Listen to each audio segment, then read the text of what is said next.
Hello दोस्तों, आज अपन flakiness and elongation test करेंगे कि इसका रिजल्ट भरेंगे। मतलब कैसे रिजल्ट भरा जाता है। ये इसका फॉर्मेट है, देख लो अच्छी तरह से। अब अपन को ये देखना है कौन सी लेयर के लिए एग्रीगेट काम में ले रहे हैं। WMM के लेयर के लिए ले रहे हैं तो उनकी साइज मैक्सिमम, एग्रीगेट की मैक्सिमम साइज कौन सी है। PQC के लिए ले रहे हैं तो ये, या DLC के लिए चेक कर रहे हैं, DBMBC के लिए कर रहे हैं। चलो अपन करते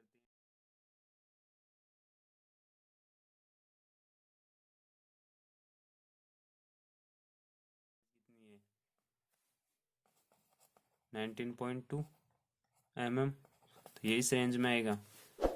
तो इसमें क्या करना है, ये दोनों सीव लगाना और फिर इनके बीच में जो 20 से पास और 16 पे रिटेंड एग्रीगेट के 200 पीस लेने।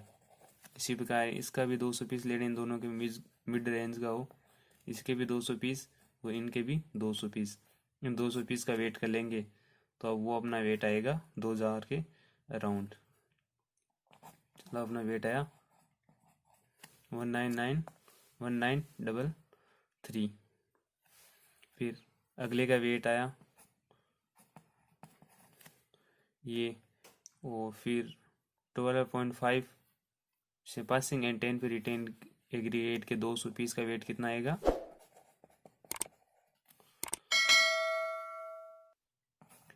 सपोज करो हमारे 620 आया। फिर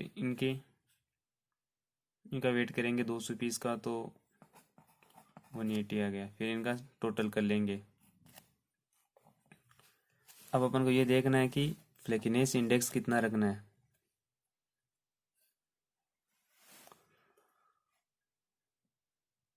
अगर फ्लेकीनेस इंडेक्स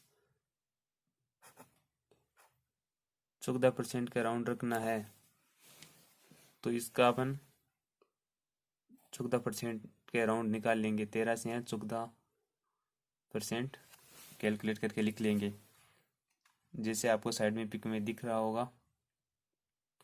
साइड में कैलकुलेशन नज़र आ रही होगी। तो हम इनका 1933, इनका 14% के अराउंड ले लेंगे। तो अपनी ये रीडिंग फिल कर देंगे 275। इसी प्रकार अगले का, इसका ले लेंगे 13.5 के अराउंड, तो ये आ जाएगा 155। फिर अगले का 620 है तो इनका ले लेंगे 12.9% के अराउंड, तो आ जाएगा 80। फिर इसका अगले का ले लेंगे 15%। ये अपने इसी रेंज के अकॉर्डिंग लेने। जैसे अपन को ये FI 14 रखना है तो ये 12 से 15 के बीच में ले ले, ताकि इनका एवरेज फिर 14 की रेंज में आ जाए। फिर इनका सम करके लिख लेंगे और इसका भी सम कर लेंगे। वो आपको कैलकुलेशन में नज़र आ रहा होगा। इनका सम हो जाएगा तो फिर साइड में कैलकुलेशन नज़र आया कि कैसे कैलकुलेट करना है।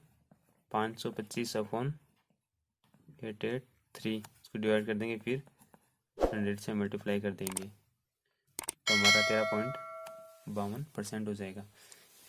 फिर अगली स्टेप के लिए इन दोनों का डिफरेंस यहाँ लिख देंगे। साइड में कैलकुलेशन में दिख रहा होगा पिक में। फिर इन दोनों का डिफरेंस आ जाएगा, इन दोनों का डिफरेंस, इन दोनों का डिफरेंस यहाँ पे, फिर इसी का सम आ जाएगा।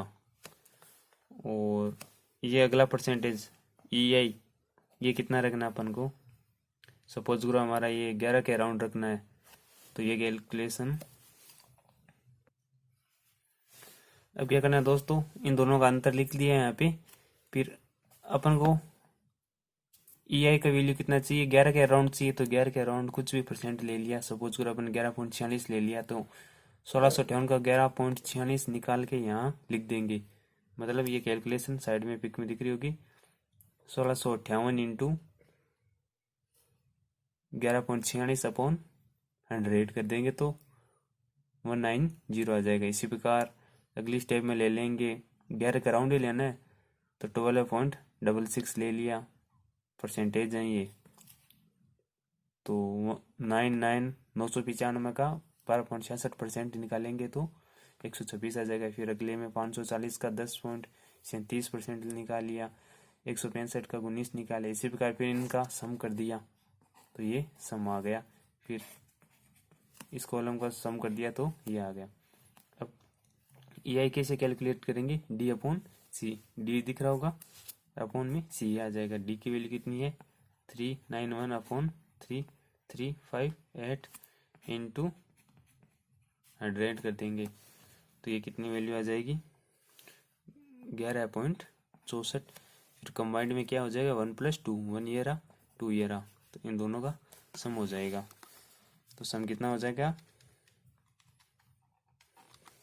तो ये टोटल कितना हो गया? 6।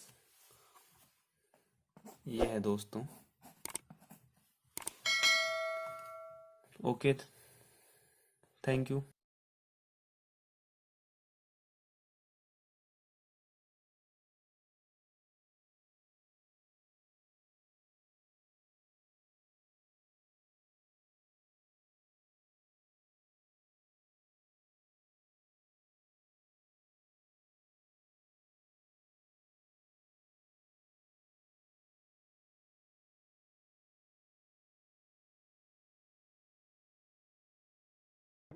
इसकी डिज़ाइन इस आधार पे होती है दोस्तों, ऊपर लिख रखा है ना 63 to 50, इन दोनों का एवरेज ले लेंगे। एवरेज का मतलब इन दोनों का सम करके 2 से डिवाइड कर देंगे, फिर उसको 0.6 से मल्टीप्लाई कर देंगे तो इस स्लॉट की थिकनेस आ जाएगी। जैसे कैलकुलेटर में देखते हैं, 63 + 50 का 8 कर लिया, फिर उनको 2 से डिवाइड कर दिया, वो मल्टीप्लाई करना है 0.6 से, तो उस गेज की थिकनेस आ जाएगी। इसी प्रकार अगले की आ जाएगी। वो फिर नीचे दे रखा है इलोंगेशन गेज। इसमें क्या होता है, इसमें ये सीधेर के जैसे 40 mm से पास और 25 है रिटेंड एग्रीगेट। तो इस लेंथ गेज से लेंथ वाले स्लॉट से पास करना है। अगर इस पर रिटेंड हो रहा है, पासिंग हो रहा है, अगर रिटेंड हो रहा है तो मतलब वो एग्रीगेट इलोंगेटेड है, मतलब लंबा है, वो काम का नहीं है। तो ये इसके लिए कितना आएगा? इसके लिए वो ये फॉर्मेट है कैलकुलेशन का, इस लोड की थिकनेस, इसका सम करेंगे 40 + 25, फिर 2 से डिवाइड कर देंगे। एक मिनट दोस्तों, 40 + 25 2 से डिवाइड कर दिया, फिर इसको मल्टीप्लाई करना है 1.8 से, तो ये 58.5 आ जाएगा। 58.5 इस प्रकार है। अगली स्लाइड में ये दोनों की पिक है, ये नीचे वाला फ्लेकिनेस गेज है और ऊपर वाला इलोंगेशन गेज है। अब कुछ स्पेशल थ्योरी पढ़ते हैं। पार्टिकल के साइज शेप के आधार पर 4 टाइप के होते हैं। एक तो राउंडेड होता है जो कि हमारे रिवर से प्राप्त होता है, फ्लेकी होता है जो डायरेक्ट चट्टानों से मिलता है, वो इन चट्टानों से रॉक से ये प्राप्त होता है। इलोंगेटेड एंगुलर होता है जो क्रेशर से अपन लाते हैं। इनके यूज अलग अलग हैं। रिजिड पेवमेंट मतलब सीसी रोड है, उनमें काम ले रहे हैं तो राउंडेड एग्रीगेट काम मिलेंगे, और क्योंकि वो उनके बीच में सरफेस एरिया कम होगा और फ्रिक्शन कम होगा तो वर्केबिलिटी हाई मिल जाएगी। एंगुलर शेप वाले एग्रीगेट काम में लेने हैं ग्रेनुलर सरफेस या फ्लेक्सिबल पेवमेंट के लिए 20 या dBm के अंदर इस लेयर में काम लेते हैं। फ्लेकी और इलोंगेटेड पार्टिकल काम इसलिए नहीं लेते क्योंकि ये एक तरह से वीकनेस पॉइंट है। कैसे? इनकी वजह से कि डिग्री ऑफ पैकिंग है पार्टिकल की, या फिक्सिंग है, बॉन्डिंग है उनके उनके बीच मध्य वो सही नहीं बनती है, क्योंकि हाई सरफेस एरिया हो जाता है, वॉल्यूम अधिक बढ़ जाता है, इसलिए वर्केबिलिटी भी डाउन हो जाती है। ये दोनों टेस्ट 6.3 mm एग्रीगेट से छोटे साइज एग्रीगेट के ऊपर एप्लीकेबल नहीं है। ओके दोस्तों, आई होप समझ में आया होगा कुछ ना कुछ।